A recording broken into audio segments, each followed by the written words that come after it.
Welcome to the Barker Podcast Collection.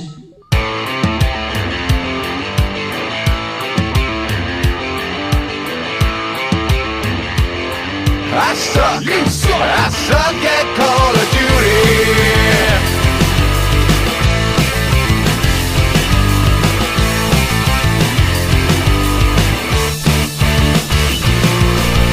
Welcome to the Not Playing Podcast. My name's Rob Howard, and today I'm joined by Ian Bruce, Marcus Hurley, and Will.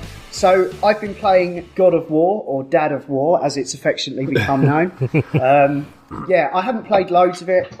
Certainly not as much as I would have liked to. But I've played about 5 or 6 hours, I think, something like that. I'm in probably the second or third area, if you like. This game's amazing. It really is amazing. I'd played all the other God of Wars before. This isn't very much like that, but it is subtly, if you've played those games before, there are plenty of little cues and like winks and nudges in that sort of direction. You're playing Kratos as a kind of much more grizzled, older chap. He has a son, Atreus, who is quite useful and doesn't get in the way. You can get him, he'll do stuff on his own, but later on you kind of use him as like an extra ability. You can tell him where to shoot and stuff. So is this a bit like Bioshock Infinity, whatever it was called? Is he kind of an AI companion like that? Yeah, like the girl in that whose name escapes me for the moment, but it's kind of like that. It's also a bit like The Last of Us. It's definitely the Joel and Ellie relationship. Yes. Yeah. But I understand. From what I've heard, it's worth upgrading him at the same time as you upgrade yourself, and you can do that in quite a lot of ways. You can upgrade his bow. He'll kind of start taking more initiative and sort of like doing kind of weird combo moves to kind of like crowd control to kind of distract certain enemies. But really, the main showpiece of it really is Kratos' axe. It's basically like you can send it away and bring it back on command.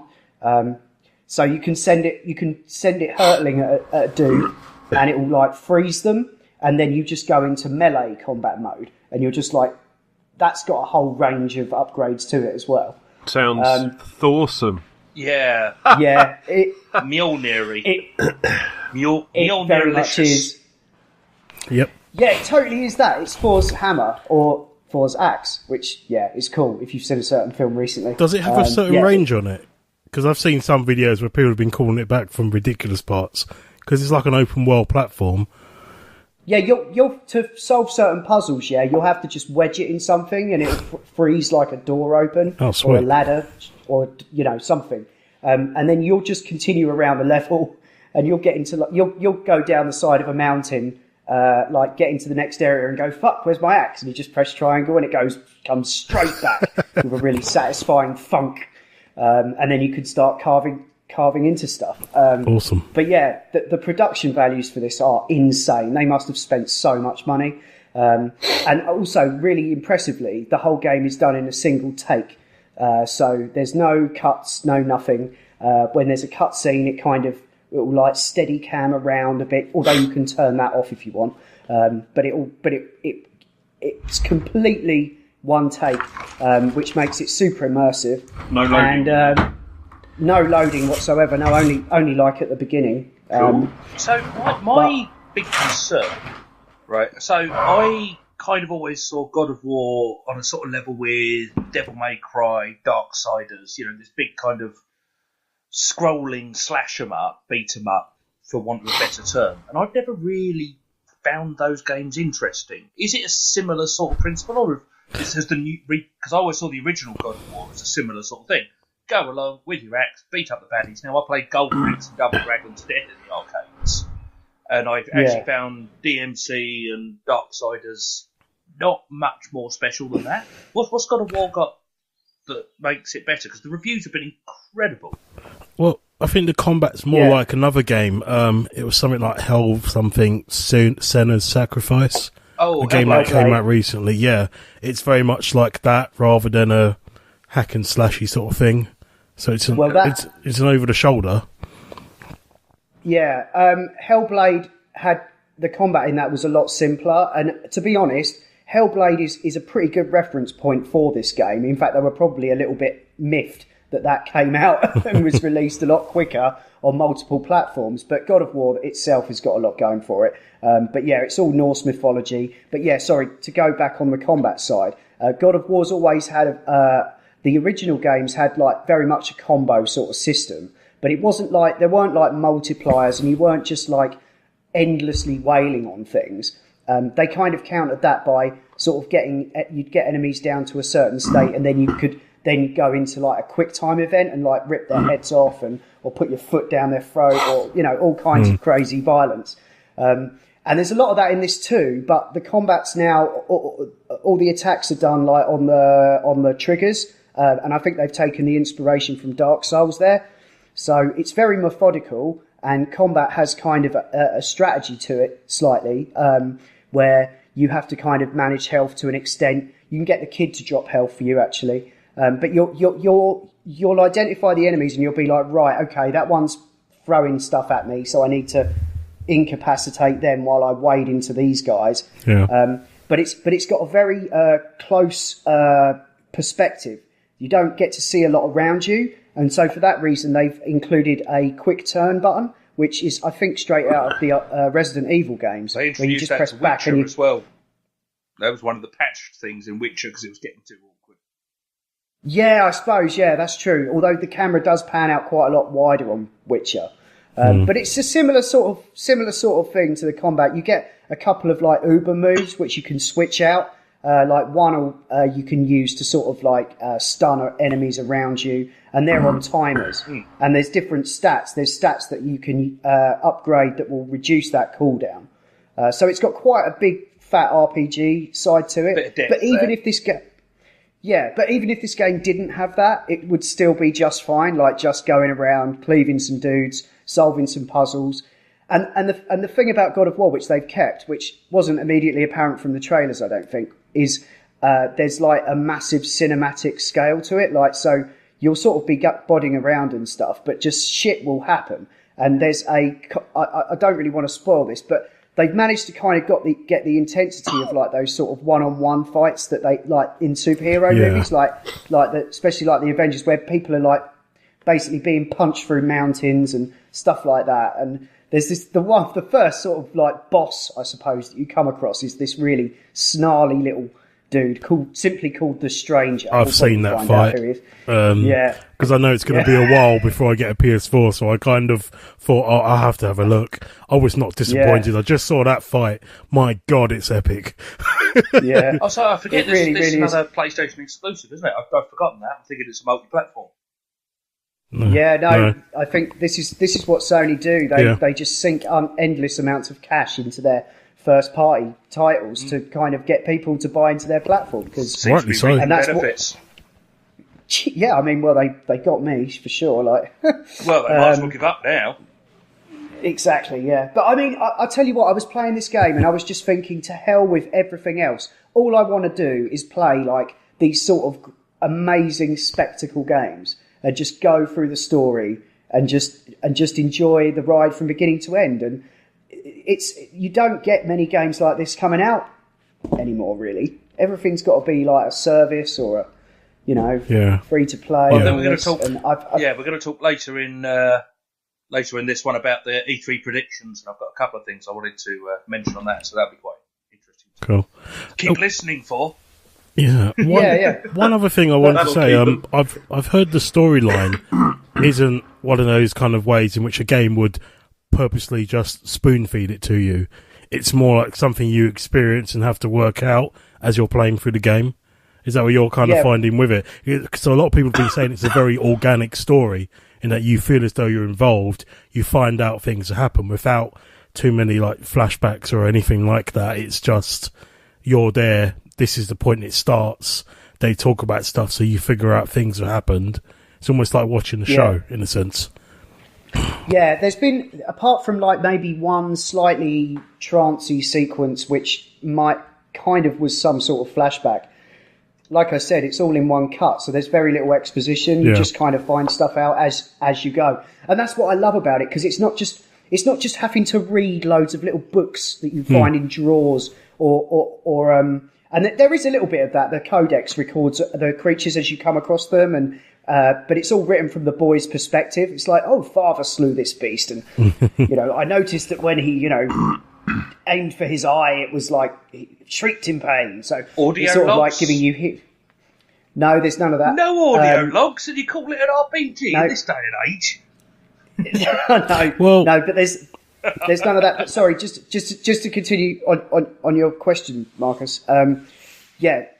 So far you get lots of cool little banter between Kratos and his son, like as you're climbing and mantling around cliffs and stuff like that. But yeah, the story it's a game that likes to show and not tell. It's really all up there, and I can't emphasize enough like how fucking cool like the transition from one era to another. It's just so mind blowing. Like you think for a God of War game, and like even in the trailers they've shown it's like it's got a certain color palette, but that just totally changes. Like when you get into the next area, it feels like a really meaty game, the likes of which I haven't seen since like maybe a BioShock or I don't know, like Last of Us or something like that. But I think it's got more going on than Last of Us, to be honest. This is one that I've had my eye on for a little while, and it's just another tip in that scale that I need to get a fucking PS4.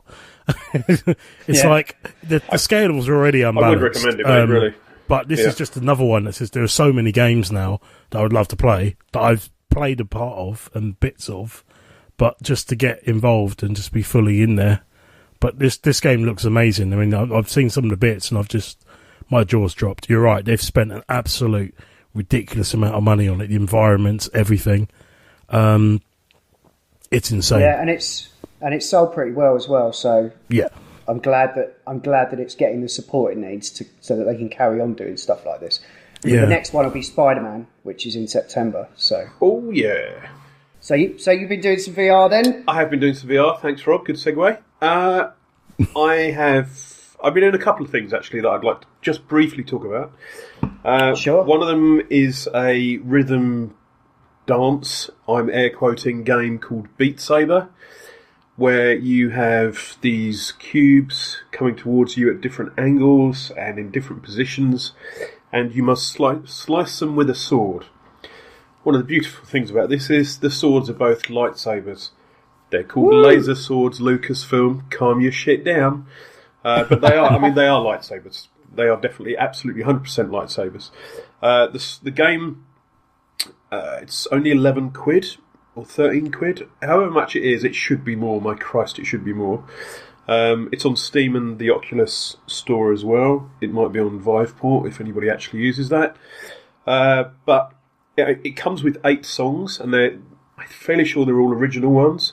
And they're pretty good, actually. There's a mix of different styles. There's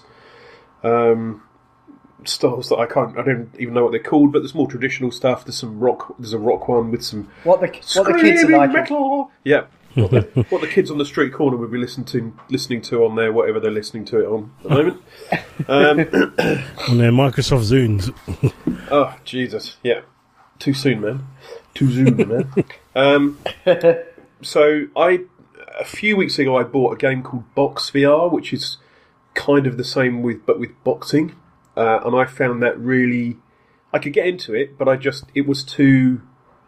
couldn't get my flow going with it. But with Beat Saber, I'm getting into it pretty quickly. It has 4 difficulty levels: easy, which is you can do it with your eyes shut, all the way up to expert, which I tried earlier. And I'm reasonably confident a man of my age is never going to complete expert without having some kind of cyborg attachment implanted. It's too much. So there's an editor coming out in the next couple of days that will let you create your own patterns for it. Other people have written external editors that let you create the custom files for the songs. Obviously, somebody's done a Dragon Force one, which is basically a child swirling their arms around trying to bat a wasp, from what it looks like.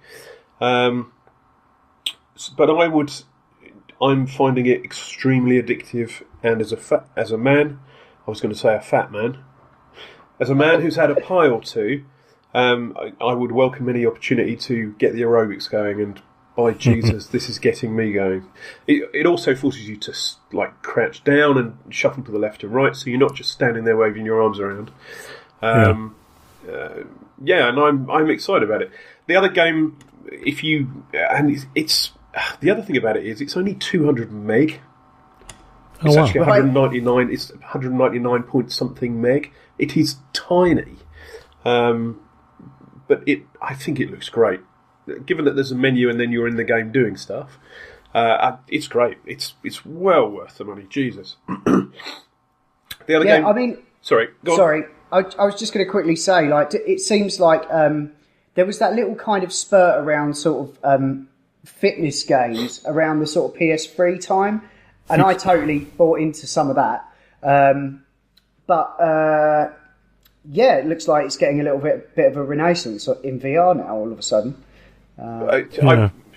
There's a subreddit for it because the subreddit's for everything, and people have started taping the controllers together so you can do a Darth Maul type thing with it. Oh, brilliant! Which I'm tempted to do, but I don't want to break the controllers in any way. So maybe I'll have a look at that later. But it's great. I'm glad there's something that isn't just another fucking shooter. Best of luck to them. I hope they can make a lot of money from it and get more songs in and do more with it. The other game, just briefly, is a game called In Death. This was recommended by a friend of the show, Pat. It's basically a roguelite, I believe it's called, where you are an archer that needs to sneak around cathedral components with a bow and arrow and shoot things. Okay. I'm not really a fan of just this random procedural shit. I'm a fan of learning maps and doing stuff, but I'm really enjoying this as well. The archery mechanics are just beautiful. If you can do it fast enough, you can be Legolas. It's really good and clever. My longest time is 33 minutes without dying. That's not a long time, but it's definitely one that I'm going to go back to. Again, it doesn't take up a lot of room. You don't need to run around a big space. Both In Death and Beat Saber, you just need to be able to step left and right. That's the only space you need. And I think In Death was 13 quid when I got it. So, worth a look if you like your kind of shootery, but not just standing in a spot. I was going to mention... barrels at something. Yeah, I was going to mention there was a game I tried on the Vive that was archery based. What was that called? I'm googling it now. But anyway, it was cool, and but you had to dodge out of the way of things as well. Okay. Hollow Point. That's right. Okay. Yeah, I tried that. I think that's quite old hat now, but I do like how VR has taken sort of like it's got it's got a chance to kind of grab these games which otherwise would have fallen by the wayside. I mean, I know, Ian, you were saying, oh god, another shooter, but the way that it does it is akin to the old light game style games. Yeah, I mean, and the whole dance ones, not many people are kind of playing them anymore because it was the Wii had a massive resurgence. Yeah, and after that, they could quite easily fall by the wayside. So I love that there's a corner for this in VR. Yeah. And they seem to be building it, and it's. You mentioned. I just want to be clear. Beat Saber is not a dance game. There is no. You've kind of grouped it in with them, and I think that's right to have done that. But it's more like Guitar Hero with your arms. That's and your body. Okay, you're right. It's a rhythm game like that. Rather than a dance game. Yeah. But I'm starting to feel like this is Jedi training. So no. Well, yeah. To be honest, I was wondering what a Guitar Hero VR game would look like. Could you imagine that? It would absolutely look like this. I think this is. But could you imagine like the 3D actually being on the stage surrounded by people? Well, they've done it though, haven't they? There's Rock Band VR is out. Yeah. Oh wow, really? Crikey. But I've stood on many a stage when I was a younger man, in front of 7 people normally. I don't want to do that again. I've still got Rock Band packed away. Yeah, I think Beat Saber sounds awesome. I think before we jump, I want to get it. I think before we jump into E3 stuff or anything like that, I think we should mention, Rob, that we actually took a trip to a little arcade about, was it a week or so ago? You been down South End? No, it was the Namco Funscape. Namco, yeah, that one. Fun Station it used to be called, I think. It's interesting seeing that place because that was kind of like the second half of where I used to spend most of my younger years, sort of hanging out and stuff like that, pretending I was a cast member from Akira. And but seeing it was almost a bit sad and very indicative of how much console gaming has become the main way, as well as PC gaming, because there were so few machines, and the fact that they'd stuck in a second bowling alley, which gutted half of the premises, just showed that arcade gaming is pretty much dead. Well, in this country, I would say, apart from Southend and a few places like that. But it was a little sad. It made a little tear came to my eye, sort of seeing that. But do you see any new games coming out for arcades? I mean, it used to be the latest games came out. I don't know. Arcades, Actually, you waited for the new one. You waited for them to come to your home machine. It's the opposite. To be honest, Trocadero still had, up until the point of Trocadero's demise, Trocadero still had a lot of the latest ones, because when a lot of the Japanese ones, like the Guilty Gear that came out on the PS4, that had an arcade one, and they actually had a card which allowed you to interact, so you kept your stats, so you could play people in this country, in Japan and stuff on the machines, and you could also upload your stats and ranking and stuff like that through there, as well as playing 2-player whatever on there. So it had a kind of network facility, which was straight out of the Japanese sort of arcade system. The last Tekken 7, I think, possibly had a arcade release, but I don't think it was in this country because it was long dead before that. But up until the point where they bulldozed these buildings down, some of them did have some of the later sort of, I wouldn't say AAA games, because I couldn't see a Call of Duty game being played in an arcade machine. That would be a bit weird. But, I mean, they still had a little bit of a life, but I think they're well and truly dead now. I like the Star Wars game. That was cool. Yeah. I mean, it's old now, but it's, I forget what they Battle call Pod it. or something like that, I think it was. Yeah, the Star Wars Battle Pod, they had that there, so I had to have a go on that. Yeah, we played Time Crisis 5, which made me wonder again why they haven't brought out Time Crisis for VR. Considering PlayStation VR, bring it back. With the shooter adapter. Find a decent way to do it to make it fun. Did see, but I did see an advert on TV where, actually no, it's in the cinema, where it was a PlayStation advert, and the PlayStation Move had a rifle controller. Yes. It had a weird sort of white. To be honest, you don't really item. need one, because there's a trigger on the controller, so you don't. I mean, it works as it's a gun already. Yeah. But I think for those listening, playing... Ian is holding up a VR controller and clicking it. Sorry, I forgot that, thankfully, we're not a vlogcast or a vodcast, whatever the fucking word is. Thanks, Will, for the audio captions. Yeah, thanks. If it were the case, everyone would be able to see Rob's bottle of cooking oil. A red dot dances across the screen and a cat chases it. Yeah. But I mean... I don't know where to put that. It's just there. Down your throat, mate. Down your throat. Grim. But I think, I don't know, I think it might have been because it's the whole two-handed rifle thing rather than two individual controllers. So maybe it made me wonder whether they were starting a peripheral range when I saw that. So I don't know. Maybe there's like one that's like a sword handle. There are VR games where you have to you can put the controllers, you hold the grip in one and you use the other, you put the other one in front to balance the barrel. And that can be pretty good. If you lock the controllers together, you get quite a good solid one, or you can pull it further apart to get more. Oh, brilliant. Ian's doing actions with his hands again, listener. My apologies. I think those actions take me back to the Sega Mega Drive. Right, so they had a gun controller for the Mega Drive that was basically a bazooka. And the game it was launched with was a Toe Jam and Earl spin-off, where you fired rotten tomatoes at the monsters. And it was rubbish. Although, I think I mentioned this in a previous episode, apparently there's a new Toe Jam and Earl coming out. I need to... Yeah, we saw that at EGX, I think. Well, maybe we'll see that in E3, who knows? Yeah. Yeah. Isn't the issue with having those rail shooters in VR like to do with motion and sickness and stuff? And because a lot of them were like forcing you around, moving the camera a lot, and wouldn't that be a bit like making you feel sick? Yeah, basically also, they need to put you in a corridor so you can move from cover point to cover point. And yeah, they and also describe that as well. No, don't need to do any of that. Okay. But also VR as well is more of a it's more of an opt-in kind of thing where what am I trying to say? It's like No idea. no, but Rob's not using his hands. Everyone, perhaps he should use his hands.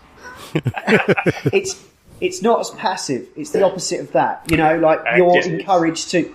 It's like there's more player agency in where you look and what you should. You know, rather than in those Namco games, it was shoot whatever's here. Yes, you're always facing forward and stuff's coming towards you. Yeah. Whereas it was a directed experience. Whereas VR shooters, all of the ones that I've got all played, stuff's coming from everywhere. Whether that's Blackhaven or Raw Data or any of the others, it's never just directly in front. It's always, now I'm facing this way, and now I'm facing backwards, and now I'm facing left and right, and you get your arms out and you're doing bullet time John Woo stuff. Super hot. I mean, correct me if I'm wrong, but my understanding of VR, I've still not had a go, but I think my expectation of VR is it should give you new experiences rather than trying to recreate traditional experiences in VR. It's better off doing its own thing entirely. But that's I mean that's a few years ago everybody was saying that, but that's not really how it's panned out because people have to get product on the shelves. Mm-hmm. So most of the games are, I'd probably say 75% of the games are things you have done before in a new way. So a shooter becomes, I can look around, I can do a full 360 and the shit coming towards me, and I can either push a button on the controller to kind of slide forward, which is fine, or I can use a teleport where I stand here, push a button, and a little dot appears over there, and then I release the button, and I'm over there now. And that's how they did Doom, isn't it?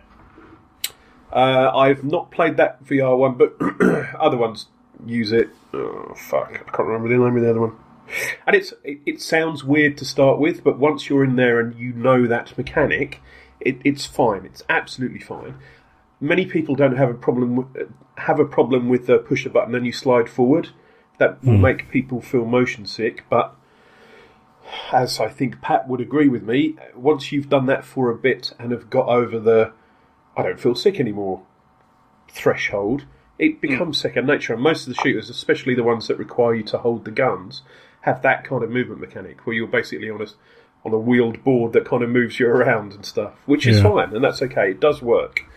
I agree with you, Will. It would be nice if VR was doing new things, which I hopefully we'll see more of as the install base improves. But I think they've got to shift units in the first place. And at the moment, I think it's far easier for them to reuse assets from existing things and just enable 360-degree shooting with a bit of level tweakage. And that's fine, because also indie devs can do that pretty easily as well. So I think we've got a segue here, because one of the things I'm expecting to see in E3...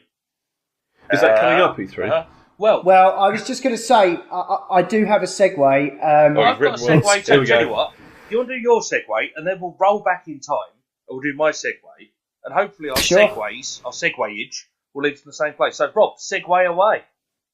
Well, I was just going to say, while we were talking about actual VR hardware, there has been an announcement. Has there?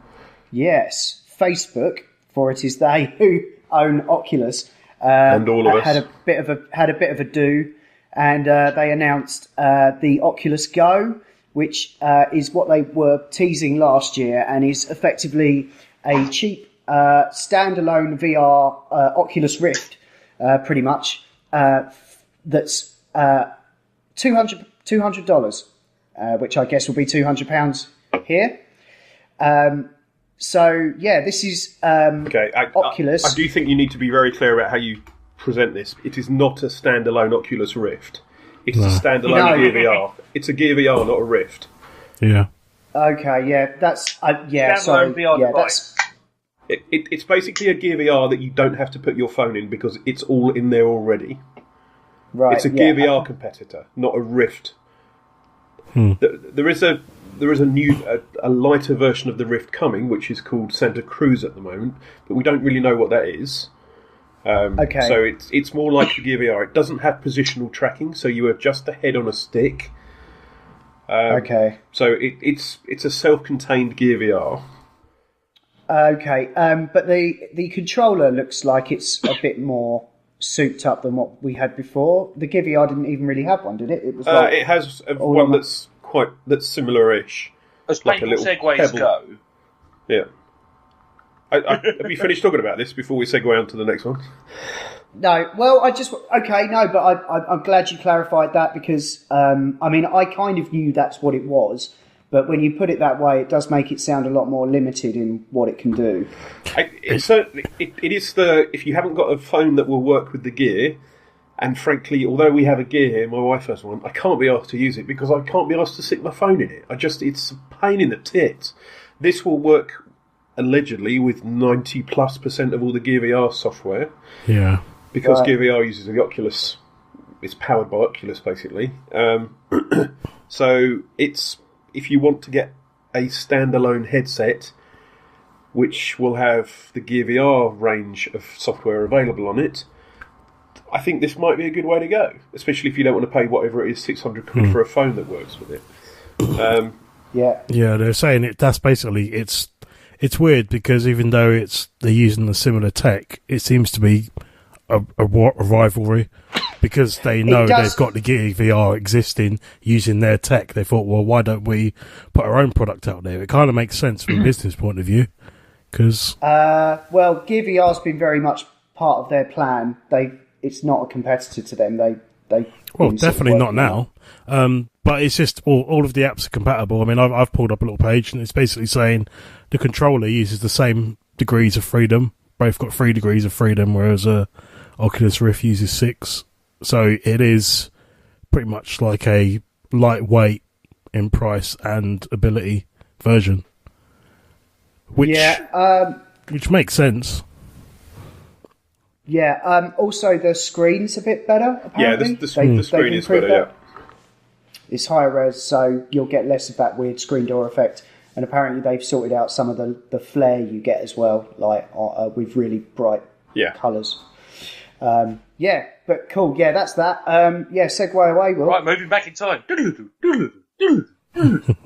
So, segueing nicely away from that, because obviously, if you guys recall, a couple of months ago, PlayStation announced a price cut on the PlayStation VR. I suspect it's because they're planning to announce PlayStation VR 2, or whatever they call it. Maybe Morpheus this time, because that was the original project name, which was cool. But I've got a feeling they're going to announce at E3 a new PlayStation VR set. I think technology has moved on enough in the last, 3 years since they first sort of published the original specs, that with the price cut on the older gear, I think we're going to get a PS Pro compatible, an upscaled, more processing power VR headset, which I think could be very, very interesting. So that's my first E3 prediction. Now, that, Rob, by the way, is a segue. That certainly is touche. Yes. Do you think they'll call it PSVR Pro? Possibly. To match the console. Yeah. I'll be honest, it'd be the right way to name it because it makes it very clear, if I am right, that it will use the extra processing power available. It will help them shift the Pro. It will not affect the sales of the standard VR because the people with the standard kit will get it. It makes a lot of sense to me. Yeah. Again, it's like the hardware refresh mid-generation on the Pro only. So I think there's a seriously good chance of that. Maybe not go to the full HD resolution, but I think it can pick up. I think they'll do it next year. Yeah. I think they don't. I think they won't muddy the waters with it at E3. I think the first one's still got some life left in it. But we'll see. Yeah. I mean, we'll see. It would be good if they could, but guesswork. Yeah. No, the software catalogue for that is shaping up nicely. There's a few things on there that I'm a bit like, I wish I could have a go on that, but I can't. But then I don't know. I don't really give my actual Oculus enough time as it is, but I am going to get Beat Saber. I would, mate. Jesus, as we talked about next week or last week. No, it's Or this this week. week. It's all Right, coming out okay. once. That's the trouble. If you've already got Oculus, although you've committed yourself to the PS4 in many ways, I think unless there's something absolutely must-have, I can't see why you would bother getting an additional VR headset. But for those that haven't, but for those that have invested in the Pro, I could see how it would make some sense. So, could be interesting. Well, it's a lot less of a faff than trying to get a compatible or a powerful enough PC, although that system spec is kind of pretty low now, I think. I've got mine ages ago. I've got 970. My PC's 3 years old, maybe longer, and everything runs absolutely fine. Yeah, But I don't think that's going to be an issue. The people that bought the Pro were the people that bought the 4K TV, unless they were late adopters, such as yourself. A lot of people bought the PS4 at the start. They bought the Pro to go with their 4K TV. They're the people that are interested in spending a bit more on the kit. This is why I'm expecting to see PSVR Pro. But we'll see. We'll see. Yeah, I don't true. think it's only any harm to have two versions of the hardware going. If they do what Xbox have done with the Xbox One X, they announced it, and not long after they did the One S, and then they kind of said, well, it's the more powerful bit of kit, but all the software will run in all three versions. Exactly that. So it's more like, PSVR game will also work on a newer version of the PSVR headset. If you've got the Pro, it'll just be up to go. So they could do it. Stuff does already run. It's already well known that the PSVR does work better with the PS4 Pro. So you generally get like a bump in quality, or well, you kind of have to have the frame rate. Maybe they fine-tuned it and thought they could get a bit more out of the market. Exactly that. Which would make sense because it's all about the little extra peripherals, isn't it? All the extra little bits you can do, the upgrades. Absolutely, but this is all just speculation, and I have a prediction myself. I would love to hear it. What's your prediction? Okay, Rob? Battle Royale, everything. Yes, there's going to be a Battle Royale. Cynical of the Battle little Royales. Well, I think Call of Duty have already said that they're not bothering with a single-player campaign, and that they're just going to do a Battle Royale instead. Have they really said that? Yeah. Oh, fuck me. Jesus. Will anyone take 1-to-1 odds, tenner against, Battlefield Royale not happening? I wouldn't take that bet of it not happening. I mean, it's pretty much going to happen. I don't know. I mean, and as cynical as it did shoot Titanfall in the foot doing that, just having an arena-based version, Battle Royale, PlayerUnknown's Battlegrounds was took the world by storm last year. Yeah. And so far this year, Fortnite has managed to trounce that with another Battle Royale. Well, what I would say is, but that's the thing. Sorry, go on, Marcus, please. But not everyone can make a Deadpool, and that's basically what's happened. Yeah. Because Deadpool and Logan were rated our film to do extremely well. Sorry to segue. But everyone's now going, oh my god, we need to do one. But no, they work because that's the way those games work. If Marcus, you do exactly one, it's going to be half a game and shit. For a segue. This happened when World of Warcraft came out. Everyone had to make an MMO. Oh, another MMO. Yeah. So someone needs to come in and because I guess Fortnite is already a service kind of game. But yeah, they just need to. I don't want them to do this. I'm just being cynical and saying Battle Royale. EA everything. will do it though because they're just dickheads. Of course they will. We will see Battlefield Royale. Oh god. Yeah. Oh god. Sorry. One of the things I was going to mention. So remember the Amy Hennig. Well, let's call it an Amy Hennig thing. So the last Star Wars Battle Royale. Yes, because EA were working on an unknown, apparently single-player, well-storied Star Wars game, and I can just imagine them taking a few assets from that and going, Yep. Star Wars Royale. Yep. As the Star Destroyer crumbles around you. Yeah. That would work. Fight That in would the be pretty arena good. from episode 2. Yeah. I'll be honest, if it doesn't detract from a good quality Star Wars single player game, I'm happy to see it go out there. I'll never play it, just like I've not played the Battlefront games. And fine, people would love it. Star Wars Royale would actually have a unique selling point. However, I won't touch it with a barge pole. Yeah, but that's the thing. The Battlefront games worked well before because the concept of them was so crazy. The fact that you could jump in any vehicle and be controlled by, 2 or 3 or 4 of your mates. I remember piling into a bomber plane with 5 other people, and all of us in there, and then one of them realised he couldn't fly it, so we were like, "Oh my god!" It's that kind I've never of. played a game like that ever. I see that working with a team battle royale approach. I mean, any multiplayer shooter, they just need to change the rules slightly. So long as the characters you play are correctly balanced, it could work. It could be fun.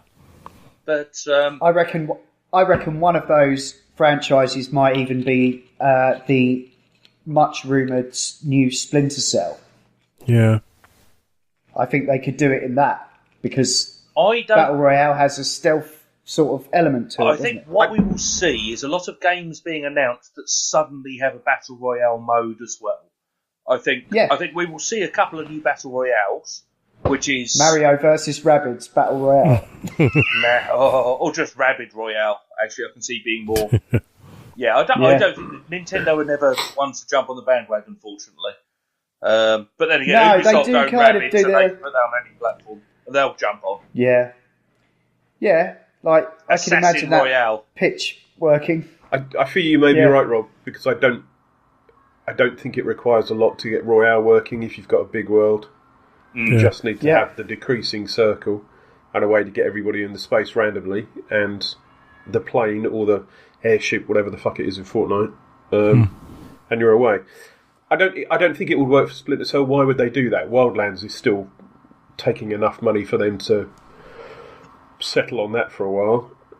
There is a new Splinter Cell though, and they do love stuffing as much multiplayer in that as possible to stop people. But the point of Battle Royale is there's 100 of you. I can't see 100-player Splinter Cell. That would be insane. They could just announce it as an addition though, rather than a brand new thing, like an additional feature. Do you think? But do you think the number of players? Do you think the number of players is like an important distinction then between Battle Royale? I think it's a critical part. There's 100 of you, and you start going, oh shit, there's 30 people floating down to where I hope to pick up that shotgun, and then it's a mad rush for the shotgun, punching people and all kinds of shit. And it's hilarious, but if there was 4 of you, it would just be a walking simulator. The point of these games is, there's a thing over there, but I think I heard a branch break over there, so I'm just going to wait and see who goes over there, and when they do, I'm going to shoot them. And it's the sense of... It's the dread, the fear, the anxiety that is different with every match. And that's really the thing that does it. Normal shooters, you kind of get into a routine of the best places to go, the bottlenecks, but when there's 100 of you and you can start anywhere because it's up to you where you leave the plane to land on the map, the dynamic of the gameplay is absolutely different every time, without fail. Even if you land in the same place, other people will land differently. So, oh my god, am I selling Battle Royale here? Fuck. So what I'm hoping is that therefore we're not going to see the Elder Scrolls Online Tam Royale. Oh, fucking hell. Is this a genuine prediction? No, well, the prediction is that we're not. It's a genuine dad joke, Jesus. But moving, I think we're going to see a lot of Battle Royale. Where we're going to see it, God knows. But the point you were saying, Ian, about the number of players on the server, but PC versus console's always had a lot less people on there.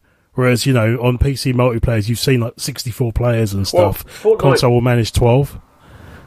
Yeah, I mean, Fortnite hasn't Fortnite got a mobile version where you play against the PC players? I'm fairly sure that's got a mobile version that works. But the consoles will never allow it. Microsoft are allowing cross-platform play. Yeah. Sony are basically going, nah, we don't need to. No, but which isn't necessarily a good thing. But Sony have PC, PS4 cross-platform gaming. Yeah, Portal 2 as well. Portal 2. They just won't talk to Xbox. That was a bit of a one-off. That was a bit of an anomaly, I think, because Valve they wanted to work with Valve, and that was Gabe throwing his weight around, I think. Really? Which is pretty substantial. There's not generally a precedent for any cross-play with PlayStation, because they like to be in their own little tower. But it's just, I remember the recent Street Fighter 5, and that's Capcom, and that was completely PC, PS4, crossplay. You might get PC, PS4. You will not see PS4 No. Xbox. Yeah, no, that would never happen. No. Okay. I think we've done Battle Royale. Yeah, let's move along. Have we done Battle Royale with cheese? Never mind. Shut No, up. but I'll give you some points for that. Right. Woo! A genuine prediction from me is I say genuine prediction. It's more a massive hope. I want to see a new game from Bethesda Softworks, Bethesda Game Studios, whatever they're called.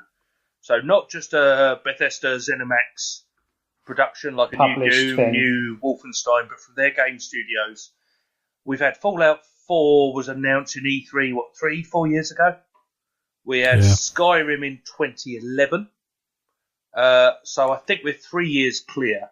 So they said that they were working on a couple of big IPs before they considered. Since then, we've had Dishonored 2. We have had Wolfenstein 2. We've had a few other bits and pieces. I'm desperately hoping we're going to hear something from the game studios. Bethesda have a habit, or have started announcing things within 6 months of release. I would like to see, I think it was Starfield would be one option, which is, they've said they're going to do something before Elder Scrolls. There's been this rumour going around the internet, so it's a sci-fi style Elder Scrolls based Elder Scrolls Fallout style game. I'll take I'd be up for whatever that. they throw at me. I'd be up for I'll that. take whatever that studio throws at me and love it and lap it up and buy it day one. I don't think I've got enough thousands of hours in Skyrim yet, though. I'm sure I'd play that for 5 more years without... I bought Skyrim on the PS3, did it to death. I then bought Skyrim on the PC, did it to death. I then bought Skyrim on the Nintendo Switch and have done it to death. I think I've had enough Skyrim, just about. However, whatever they put out next, I've Platinum Platinum Fallout 4 on the PS4, but I'm ready for something new from them. I'm desperately hoping they announce either Starfield or whatever it'll actually be called, or a new Elder Scrolls, which I would be happy with. I think we'll get a Doom sequel and Prey DLC, and that'll be it. Yeah, I'm on a US Gamer here. I'm cheating slightly, but they predict a new game from Bethesda Game Studios, something new from id. Doom 2 sounds very likely. That's not That's not their Game Studios. That's ZeniMax. That's Bethesda as a publisher. Yeah, they're also saying Arcane's next project and the Elder Scrolls Online. Well, so, Arcane are the guys that did Dishonored. And Prey. I don't know. They've been clear of Dishonored 2 for a bit, but probably not long enough to announce something new, because they only did the DLC a little while ago. I don't think we'll hear anything from Arcane, personally. But I think Game Studios, we should. Also, Prey tanked massively, so I don't think they'll be doing a sequel to that. So if they're not doing Dishonored, then it's got to be something either entirely new, or they're just getting co-opted into Bethesda to actually make some decent combat for the next Elder Scrolls game. Then you guys play Prey. I heard I'm playing it at the fairly moment. good. But I'm finding I finished it. Deathly boring. Jesus.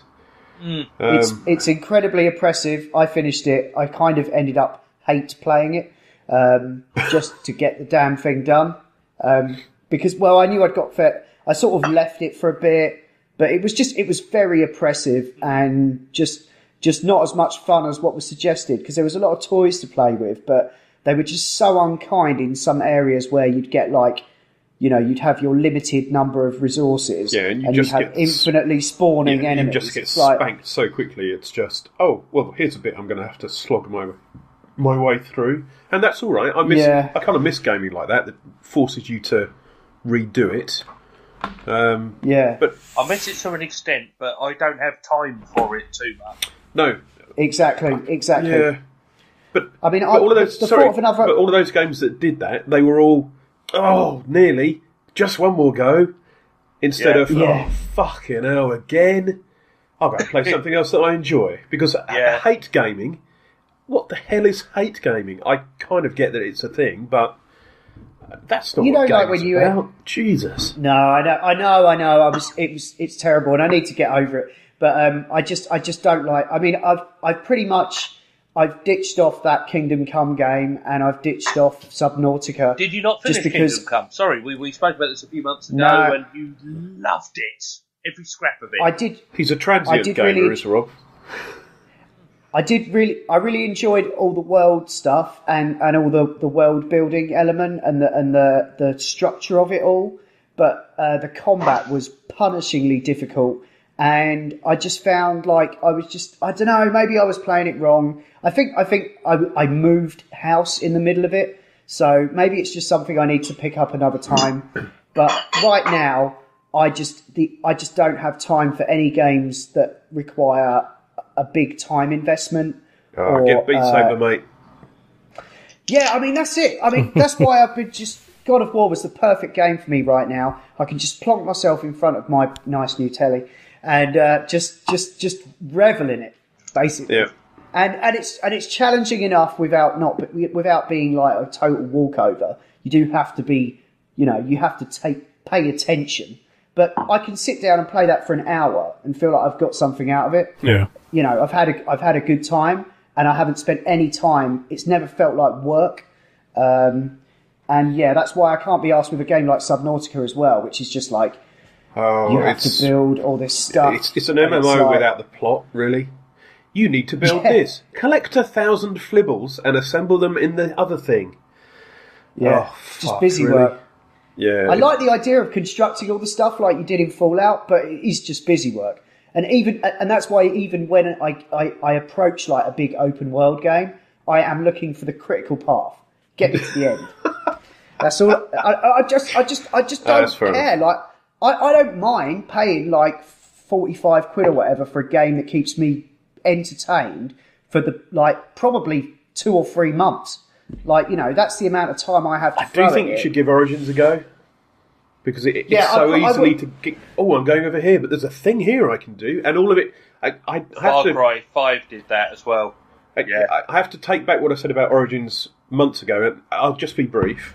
When I said, it's a bit Far Cry, and you go here and there's things and stuff, it's becoming not that at all. It's becoming I've got to go all the way back here, and along the way, here's a new thing I haven't seen, and I'm getting every time I play it, it's normally I usually start it thinking I'll just do half an hour, and then 3 hours later I'm going, fuck, what mission was I doing when I started this? And I've just done a ton of other stuff. Interesting and distracting, right? It is. And Christ, it looks beautiful. Jesus. Sounds... So, while we're on that subject, another prediction, this is not a prediction, but I'm hoping we will see more of Skull and Bones. So this was announced by Ubisoft at last year's E3. This was touted as kind of a multiplayer online as a service game, which doesn't interest me that much. But I've read a couple of... I was looking into it a bit more today in advance of this, and apparently there is going to be a fairly substantial single-player campaign, allegedly, where you can go and hunt for treasure, and you've got to build up your pirate ship empire and all of that stuff. But that interests me very much. What I don't want to see is basically For Honor, but with battleships. Yeah. I want to see... It doesn't need to be trading, but tactical, strategic naval warfare where you've got to think about it, not just sail a ship around and shoot shit. Have you played any of the Total Wars, Will? I've played I've not recently. Have you played the one that had naval? Did you play the one that had naval combat in it? No, I didn't. That was Empire. No, I didn't. I played Shogun, Shogun 2, Empire, all of that stuff. But it's that sort of thing I'm after. But where you can take over ships, get the one of the big things on Assassin's Creed was you could look at what the ship might be containing, take it over to build up your loot, build up your materials. I'd like to extend that a lot. Not just holding tobacco, which you can sell, and wood, which you can build more stuff out of, and cannon shot, which you can use to shoot. I want to see a lot more strategy. I want to be able to know that there's a shortage over in Island A of these materials and go out and take over shit. Sid Meier's Pirates style. Get Elite Dangerous, mate. That was it's just you just want Elite Dangerous on the high seas because Elite Dangerous is that. That's what I want. But I like ships over spaceships. Do you know what I think? Do you know what I think they're going to do? Go on. There was another pirate game that came out by Ubisoft. Is that what you were thinking? Sea of Thieves. Yeah, massively disappointing. I reckon they've looked at that and they've gone, we know what people want and we know what they've not done. Let's tweak our game and hopefully fill in some of the blanks. I'm kind of hoping if they need because to delay release, and see what people are wanting and getting out of that, then great. I will wait another year for a great pirate game. Sea of Thieves, one of them had to be first to market, and Sea of Thieves appears to have been the fastest one to get out. Yeah. And it's fine, it had a big player base, and maybe it still does, but everybody's still bleating about the lack of things to do in the endgame. Shite. So, I'm down for I'm down for Skull and Bones. I'm like pre-alpha. I like the idea of what. So bring it. I'm just going to say there's a beta you can register for. Yeah. I quite like the idea of what Will was saying, but I'd like the option of choosing to either just remain in your single-player campaign, almost like a play offline, and then have like NPC populated ships and stuff you got to take over, a la Assassin's Creed 4. To jump into an online world. Yeah. Get Elite Dangerous. But do an online option, and so you can carry on doing your stuff, but, you know, me or Rob or Matey Boy down the street might be on there, and then they may or may not, or you could team up. And choose to both take on ships. And that's what Elite does. You can play it on your own, at home, with nobody playing. You can play it just with friends, so it's a controlled world and there's no bullies there. Or you can go, fuck it, let's see what's out there. And join like a lobby system or something. You just play with everybody else who's gone, fuck it, I want to play with humans. And that's okay. Yeah. But the trolling and the griefing is... Sorry. No, go on. Please. So I may describe Elite here, and I'll be very interested if I do, because I've never played it. But what I want, and going on from what Marcus was saying, which has made me realise, I want to be able to work on single player, do my pirate ships and stuff, but have this online capability, so that I don't care if I'm running a treasure fleet and off to get this treasure, and I'm carrying my ship back and I'm defending it well, so long as the game balance is right. I don't care if it's an AI or a real world person that comes in and tries to take me. Have a fair fight. If you look at what Ubisoft did with Watch Dogs, in many ways, their PvP stuff, where you had to hunt each other down, you could kind of opt into it and say, there's a PvP thing, you've got a load of money, you want to try and fight someone off, we'll find someone at a similar level to you. You can have some fun here, and you can get extra points if you actually do defend your cargo, or if you take the treasure. Ubisoft have got actually some pretty good form on that kind of level, where if you take the Watch Dogs style, you're navigating this massive area, doing your own thing, and you can opt in to fighting other people. I think that could be brilliant. Yeah, I'd be up for that. Yeah. Let's hope they're listening. If they don't fuck it up, it's got the makings of quite a fun game.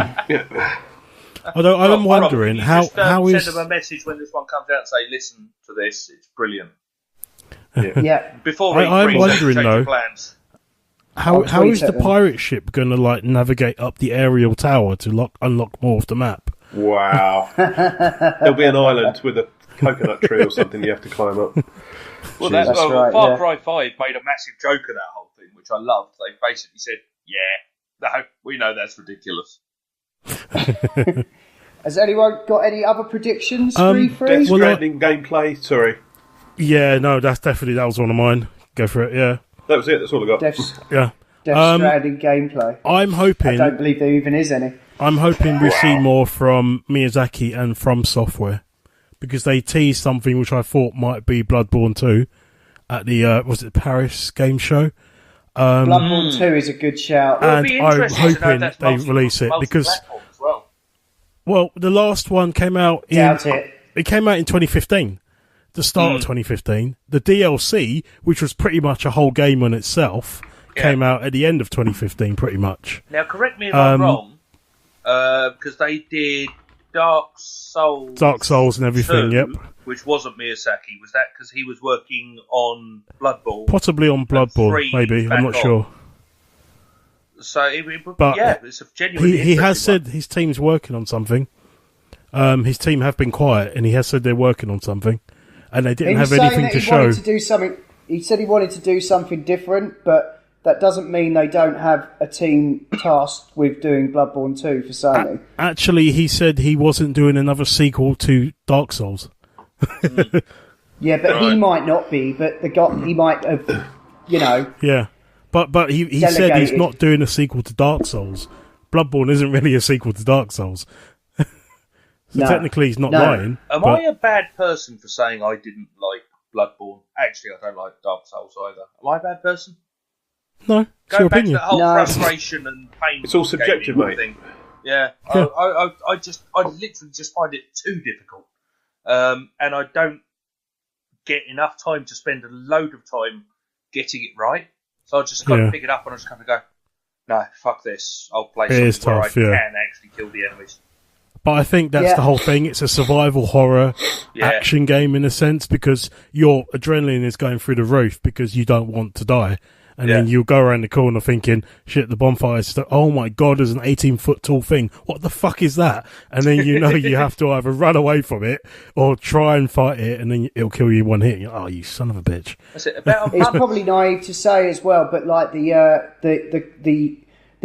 not that much of a story. I know there probably is if you can battle through it all, but there's not an enormous narrative hook to begin with to make you motivated enough to do that. A lot of it's unlocked during the game.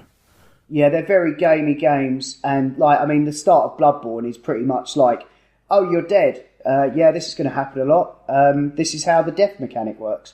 It's pretty much front and centre. But I did play that a little, only like one night, pretty much. But I do have Bloodborne. It's just that there's loads of other games I'd rather play rather than grind through that for 60 hours or whatever. I completely agree. It's fucking tough, but there is a fucking really deep world in there. But unfortunately, if you can't get past like the first, either through larger elements, lieutenants, or the first boss, you're not going to see it. So it's I could get past it, but there was it took so long. Yeah. Like, it was like a night's worth, and I just ended it in the middle of a town. And you basically end up dying so much that you figure out all the different ways around this area, but you don't really feel like you're getting anywhere. Yeah. So it is tough work, and it's not a game that you can play like that. You have to approach it with a totally different mindset, I think. Yeah. It's hours. Each session is just ridiculous. That's why I thought it would make it. Sorry, go on, Rob. That's why I thought it would make a good game on Switch, one that I could just sort of grind against, like on my way to work and back. Yeah. But apparently that's now been delayed, and it's got no release date yet, because that's obviously more of a task than they thought it would be. They're struggling with trying to get it onto that machine. What I would say, though, I'm completely with Marcus. If a new From Software game is announced, whether it's a PS4 exclusive, which will help Sony hugely, or whether it's another multi-platform job, I think a new game from Software would be huge and exceptionally well received. It's just not something I would go for. Yeah. No, that's fine. it'll do what it'll be good for the platform. Yeah, I know. Personally, another game. Sorry, go on, Marcus. Got something? No, I go. Well, completely unrelated. Well, speaking of Switch, there's one game that not so much me, but the missus is looking forward to. There's rumours of a new Pokemon game that's been doing the rounds. Rumours, and it could be a full HD or something. I don't know. I don't know. It's something different. They haven't even got a name for it or anything else. They just don't know. There's rumours it could be open world. They don't really know. Everyone's waiting Nintendo, because it's so tight-lipped. Is they rarely announce stuff at E3. Yeah, I know. They normally do it on their own directs, don't they? Yeah, but I love Nintendo for that, because they're kind of like, yeah, look, we fuck the rest of you. We don't go with the crowd. Yeah.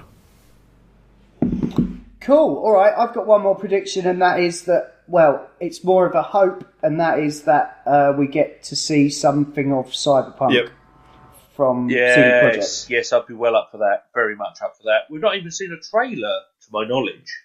Just the fact that it's in development. When did Witcher come out? Witcher... Blood and Wine was 2 years ago. Yeah, so hopefully they might be able to demonstrate something. The trouble is, they may actually be taking a leaf out of the Bethesda playbook. It wouldn't surprise me at all. I've got a feeling when they start really bigging it up, it's going to be very close. So it may be next year, but you know what? I'll take a taste of what they have to offer. Yeah, just a CG cutscene, to be honest. Another one of them. Yeah, that'd be fine. Final Fantasy VII? Just to reassure us it's still happening. Oh yeah. In a similar vein to Cyberpunk, we must see Red Dead 2 gameplay that isn't scripted and heavily vertically sliced. Yeah, I'm sure we will. When it comes out in October, then yeah. Rockstar generally don't do E3 though. I think they've only done it once. I think when Xbox got GTA 4. Rockstar themselves something may of a not do coup. E3, but we're gonna see it on Microsoft or Sony conference. I believe. I suspect Yeah. Microsoft actually, simply because Sony should have enough of their own games to show off. Microsoft Last of Us will pay 2 we should Rockstar get. to make it in theirs. Yeah. Last of Us 2. The other thing I'd like to see. I'm going to say no for that. I'm going to say no for that personally. I'm sticking my Or for Red Dead. rod in there. Yeah, I reckon. I think it's too close. They don't need to show it. They don't need to Not show quite anything. They have more money than God. Yeah. Yes. Yeah, GTA 5 is the highest, the most profitable entertainment release of all time. Yeah. I think that's... Across all media. All No, mediums. it isn't. That Really? You need to check that. The wording of what it is very specific. It's not the most Okay. successful thing ever, but It's grossed the most money over time, I think. There's some caveats there that make it, oh yeah, that's pretty good. But everybody misses All the right. caveats out and says it's the most successful thing ever. That's not what it is. Let's just Sorry say for they being shipped a pedantic, but buttload of units. Yes. Okay. Yeah, we'll go Yeah. with that. Well, The I've other got a thing couple I'd more. like But I've got one thing I'd really like to see more of, which went really quiet. I think there was something in last year's, maybe it was the year before, but Days Gone. Another Yeah. PlayStation 4 exclusive. Yeah. Really the quiet. Horde one. Now, Yeah. it looked really interesting. I mean, not in a cliched way, but, biker gang dude, very Sons of Anarchy, zombie Yeah. apocalypse. I love that. Herding the zombies together, forcing this big crowds to be able to do the mass carnage. There was scenes of them attaching chains to trees and riding motorbikes through hordes of zombies. And if that actually suggests an interestingly tactical approach to the gameplay and has a good, if it does actually manage to end up with a good, deep storyline, I think that could be pretty cool. I've got a feeling they went quiet because when the trailers came out, there was a lot of criticism. So it'd be quite interesting to see if they come back with a bit more depth to it. That'd be cool. Another PlayStation exclusive. I've got high hopes. speaking of which, Days Gone's only really going to work is... The only way Days Gone is really going to work is if it has a Battle Royale mode. Of course. Oh yeah, Where Make everyone's sure a you're zombie. playing as a zombie and one fucker's got a motorbike and a chain. Then you could put both Oh, of the dear. dead horses in the same game, zombies and fucking Battle Royale. Sorry, Marcus, carry on, mate. no, it's okay. I applaud that. You're Mr. Battle Royale. I'm waiting for Final Fantasy VII Battle Royale. Yeah. I think that's already Jesus. happened. It's Undoubtedly. Dissidia, isn't it? Yeah. There's a list of action bars. Yeah. But on that note, though, I'm sorry. I am waiting for more gameplay trailer from it because you haven't heard anything for about 2-3 years. Could you imagine if they think. got the active time battle bar of Final Fantasy VII, but 100 people waiting? Oh, wait. It's right in World of Everyone has to Warcraft, take isn't their it? turn. Yeah, everyone has to take their turn, but it's a battle royale to the death. Although the turn of the gameplay time. from I did see some gameplay footage from it, and they've ditched that system. Yeah, So I it's heard more they active. just weren't happy enough. Didn't think it was good enough. And Yeah, basically no, started I've seen again. it. I've seen a clip of it working, but this was like 2 years ago, maybe. So I'm hoping that they have a substantial trailer to show off more because the reveal one was cool. That got me quite happy. The gameplay one was kind of hidden and just released on the Sony site and then jumped onto YouTube. So they haven't really shown anything apart from a couple of screenshots. So I'm hoping that this year they'll reveal something on that because that's going to be a seller, a ridiculous amount. Also from Sony, I'm expecting possibly more on Shenmue 3. Because that was a Kickstarter campaign, and I lost my shit when I found out that was being announced. I couldn't believe it. I was thinking, who's this little happy guy? Oh my god, Shenmue! What the? That's pretty much what I'm kind of looking forward to. And like Ian it said, would be Death good. Stranding. It would be good to get. Yeah, it would be good to get an update on those on Shenmue and Final Fantasy, considering how long ago they were And announced. I think there's rumours for maybe a Devil May Cry, not reboot, but sort of like because the new one from Ninja Theory, whilst a good direction and different gameplay kind of pissed off a lot of fans because their studio ripped the piss out of the original character. And so they kind of shot themselves in the foot because a lot of the fan base did buy it, but only on like the second-hand market, so they didn't get a massive amount of revenue from it. Even though it was a really good game. So I reckon they might do a double back and release another one in the original style. I wouldn't be surprised if they did that. It'd be interesting to see if they take a note from God of War. It might be. I'm hoping it'll be something different. I mean, who knows? But it might just be a reveal trailer with no substance behind it. But still, I'd be interested in that. Very quick question. Well, one more. Sorry, Rob. I know you're desperate to close this episode off. Lots more to do. On the Ubisoft side, I'm just looking at the time. Yeah, we're running out of time. All right, very quick one. So, Ubisoft recently have been going Watch Dogs, Assassin's Creed, Watch Dogs, Assassin's Creed. Are we going to see Watch Dogs 3, do we think? I think there's been a few murmurs of that. I don't think we will. No. Thing is, they've recently basically they've shifted Assassin's Creed at least to a 2-year cycle, or they've taken breaks. So if we don't see Assassin's Creed or Watch Dogs, do you think we're going to see something of a similar style? No. I think they've got enough. I reckon Well, I really think they're going to do Splinter Cell. So, yeah, I've got a feeling it's been long enough. They want to keep that franchise in play. It's been like 5 years. I'd like them to keep up the protracted, like, non-annualisation of their franchises. I think it makes them more desirable. You know, I think people are more up for it when it's been a little bit of a longer break. And you can alternate the franchises. It gives them I feel like they don't have to completely saturate one of them every year. I completely agree. I think it'd be nice, but I'm expecting to see Watch Dogs 3 announced at E3. Yeah. Cool. Noted. Noted as well. One more thing, to leave it on a slightly awkward note.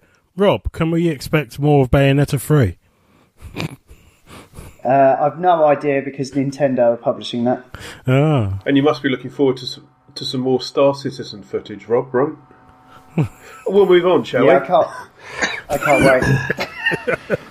And on that bombshell, thanks for listening to the Not Playing Podcast, part of the Not Listening Podcast Network, where you can also find the Not Watching Podcast, where we talk about movies and TV, and the Not Listening Podcast, where you can hear Adam and Co. talk about all kinds of nonsensical nonsense. You can email us at notplayingpodcast@gmail.com, or you can tweet at or follow us on Twitter at notplayingpod. You can find the show notes for all our shows at notlistening.co.uk, and if you like what you've heard here, please do leave us a review. Anyway, that's all for now. Until next time, bye! No booty, my friend, I'm inclined to agree, 'cause I suck. I suck at